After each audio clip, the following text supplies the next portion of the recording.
Fantasia, Fantasia. Bentar, bos gue ngechat. Bulan Ramadan itu memang identik dengan ujian gitu kan. Selain harus berpuasa, juga harus WFH, dan kebetulan gue sedang ada editan buat program Ramadan yang kejar tayang gitu. Ya, sebenarnya nggak susah sih, cuman jadi lebih riuh aja karena WFH gitu. Jadi komunikasinya harus pakai WhatsApp kan, atau telepon dulu gitu supaya bisa ngomong. Yang mana kalau misalnya mungkin masuk kantor ya gue tinggal bilang aja, Kak, ke meja gue yuk, kayak gitu. Ketika gue menghadapi kesulitan itu, ketika gue berada di puncak kesulitannya, gue lagi ngedit, itu gue diem dulu sekitar beberapa detik, dan gue ngerasa semuanya tuh menghimpit gue gitu. Kayak gue ada di ruangan yang cukup besar sebenarnya, tapi gue ngerasa kok sempit ya, kok sesak ya, kok kayaknya semua orang nekan gue yang sebenarnya tuh mungkin nggak kayak gitu-gitu amat. Ketika ada di puncak kayak gitu, pikiran gue tuh kayak langsung kebagi menjadi beberapa bagian gitu. Yang pertama itu yang gue pikirin adalah, bisa nggak sih ini semua tuh berhenti saat ini juga? Bisa nggak sih semuanya tuh stop, balik lagi ke awal, kayak oke, ini tuh cuma mimpi. Pokoknya gimana pun caranya, gue berhenti dari rasa tertekan ini gitu. Dan pada saat itu, even gue harus berhenti mengedit, that's okay. Gue nggak pernah loh sebelumnya berpikir untuk berhenti ngedit. Tapi pada saat itu, gue mau banget semuanya tuh berhenti, dan berharap juga semuanya itu cuma mimpi gitu. Pada saat gue berpikir seperti itu, gue jadi keingetan satu ayat dalam Al-Quran gitu.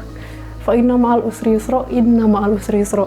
Yang artinya sesudah kesulitan itu ada kemudahan, setelah kesulitan ada kemudahan. Maksudnya Tuhan tuh kayak mau ngasih tahu ke hamba-hambanya bahwa udahlah men, tenang aja, sesudah kesulitan tuh ada kemudahan. Kan hidup itu punya masanya masing-masing ya, maksudnya kayak masa senang, masa susah, masa sedih. Ya lu gak akan selamanya senang, lu gak akan selamanya sedih gitu.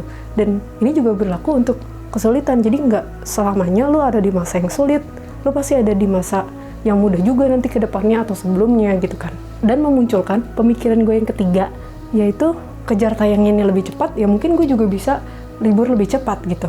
Dan ternyata pikiran gue yang ketiga itu memunculkan pikiran gue yang keempat. Gue jadi mikir, emang ngedit susah ya? Maksudnya yang bikin gue kesulitan tuh apa sih, ngeditnya atau apanya? Dan bikin gue mikir, setahun yang lalu di saat Ramadan juga, di bulan Mei juga, gue sedang apa sih gitu. Dan ketika gue inget-inget lagi, itu posisinya sama juga, gue sedang mengedit, tapi mengedit tugas karya akhir gue. Terus setahun yang lalu, gue juga ngerasa kayak gini, gue ngerasa semuanya menekan gue ngerasa terhimpit juga, gue ngerasa struggle yang sama, tapi dengan level yang berbeda.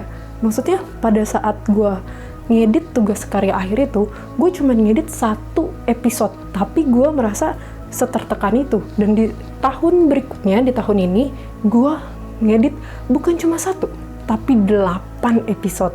Itu menjawab pertanyaan gue di bulan kemarin, men. Gue growth gak sih? Gue berkembang gak sih? Dan pikiran gue tuh menjawab dengan sendiri gitu ya, lu growth, Chan.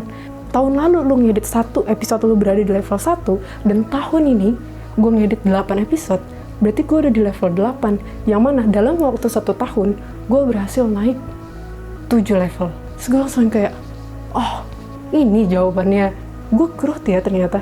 Terus kayak arti dari ayat sesudah kesulitan ada kemudahan itu multi tafsir juga gak sih? Maksudnya dulu gue anggap ngedit 1 episode itu susah banget, tapi sekarang setahun kemudian gue ngerasa ya itu jauh lebih mudah daripada gue yang sekarang harus ngedit 8 episode ya kan.